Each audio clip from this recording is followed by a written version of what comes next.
What's up, everyone? Welcome to the video. Today we're going to take a look at how to reset the oil life on a 2020 Mini Cooper.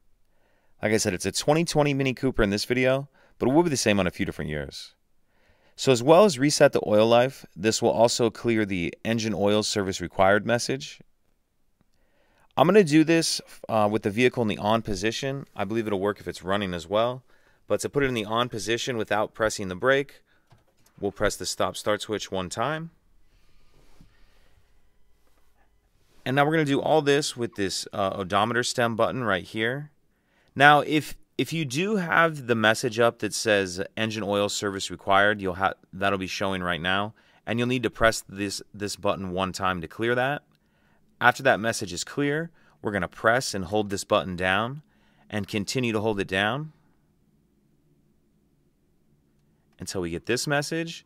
Release, press and hold down again. Release once it says reset, and then press and hold down again.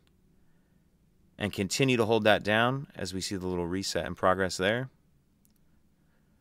Once you see reset successful, you can release that. And that's it. If you have any questions, please let me know. If you could take a second to like and subscribe, it helps us out, and I'd appreciate it. Thank you.